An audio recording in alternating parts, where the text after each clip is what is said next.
दोस्तों, आज आपको एक ऐसी दास्तां बताने जा रहा हूँ जो आपके दिल को दहला देगा। ये दास्तां एक गरीब और बेवा औरत की है। सर्दियों की ठंडी रात थी। आधी रात का सन्नाटा, छोटे से गांव की टेढ़ी मेढ़ी गलियों में सन्नाटा पसरा हुआ था। दूर कहीं कुत्तों के भौंकने की आवाज आती थी। ऐसे में मिट्टी की टूटी झोंपड़ी के भीतर एक माँ अपने छोटे छोटे बच्चों के साथ दुबकी बैठी थी। उसके पास कोई मोटा कंबल नहीं था, न ही गर्म कपड़े, बस एक फटा पुराना गद्दा और दो पतले बिस्तर के टुकड़े। उस माँ का नाम रुखसाना था। उसके शौहर 3 साल पहले एक सड़क हादसे में गुजर चुके थे। 4 बच्चों के साथ वह अकेली रह गई। सबसे बड़ा बेटा 12 साल का और सबसे छोटा बच्चा अभी गोद में ही था। रुखसाना की आंखों में हर वक्त आंसू रहते, मगर बच्चों के सामने वह कभी टूटती नहीं थी। हमेशा उन्हें समझाती, हिम्मत रखो मेरे लाल, अल्लाह सब आसान करेगा। हालात की मार। रुखसाना का बेटा अली हर सुबह गांव के स्कूल जाता, मगर उसके पांवों में जूते नहीं थे। सिर्फ एक टूटी हुई चप्पल थी जिसकी पट्टी हर रोज निकल जाती थी। वह चप्पल इतनी पुरानी थी कि उसके तल्ले में छेद हो चुका था। जब बारिश होती तो पानी अंदर भर जाता और अली के पैर कीचड़ से भीग जाते। फिर भी अली कहता, अम्मी मैं स्कूल जरूर जाऊंगा। अब्बू कहते थे कि पढ़ाई ही हमारी किस्मत बदल सकती है। उसकी अम्मी की आंखों से आंसू छलक पड़ते, लेकिन वह बेटे की हिम्मत देखकर दिल में ताकत महसूस करती। भूख का दर्द। घर में अक्सर चूल्हा खाली रहता। कई दिन तक बच्चों ने सिर्फ सूखी रोटी और नमक से पेट भरा। कई बार तो रुखसाना अपने हिस्से का खाना बच्चों को दे देती और खुद खाली पेट सो जाती।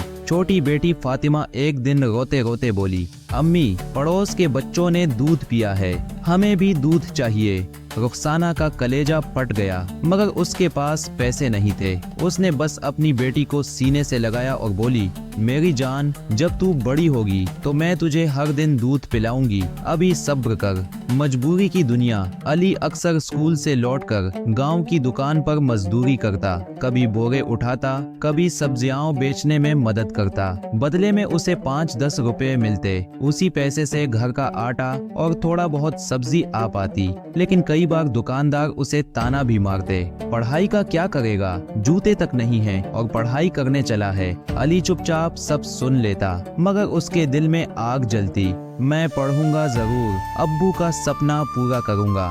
समाज की बेरुखी। गांव में कई लोग ऐसे थे जिनके घरों में रोज मांस पकता, बच्चों के पास नए कपड़े होते, मगर रुखसाना के घर की हालत देखकर कोई मदद को आगे नहीं आता।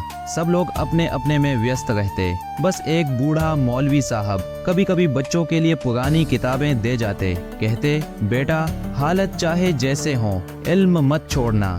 फिर एक दर्दनाक मोड़ आया। एक दिन सर्दी बहुत बढ़ गई। ठंडी हवाएं चल रही थी।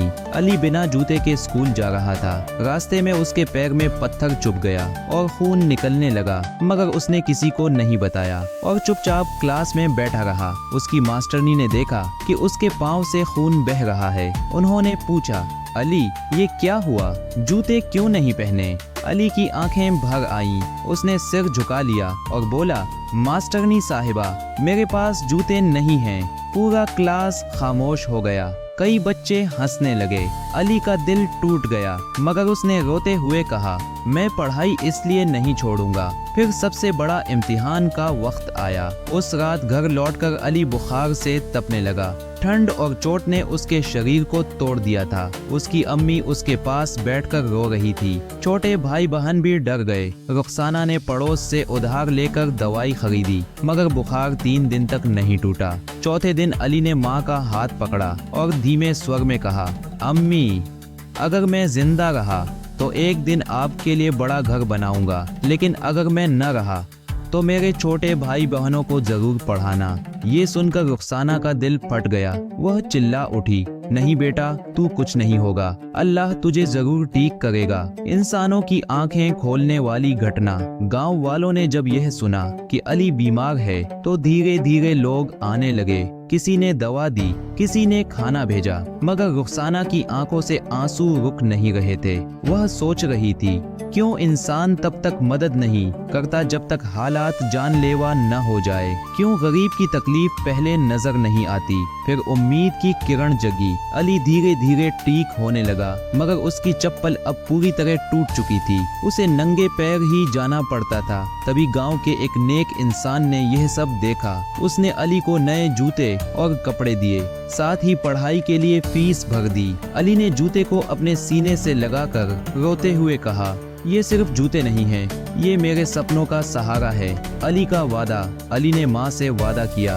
अम्मी चाहे कितनी मुश्किल आए मैं पढ़ाई पूरी करूंगा, अब्बू का सपना पूरा करूंगा, एक दिन हमारे घर में भी खुशहाली आएगी। रुखसाना ने आंसू पोंछते हुए बेटे को गले लगाया। इससे सबक मिलता है, ये कहानी सिर्फ अली की नहीं है, यह लाखों मुसलमान बच्चों की हकीकत है जो गरीबी, भूख और समाज की बेरुखी से लड़ रहे हैं। उनके सपने अक्सर टूटी चप्पलों और भूखे पेट के बोझ तले दब जाते हैं, लेकिन अगर हम सब मिलकर ऐसे बच्चों की मदद करें, उनकी पढ़ाई का सहारा बने, तो उनकी जिंदगी बदल सकती है। गरीबी सिर्फ भूख और कपड़े की कमी नहीं है, बल्कि यह सपनों की हत्या भी है।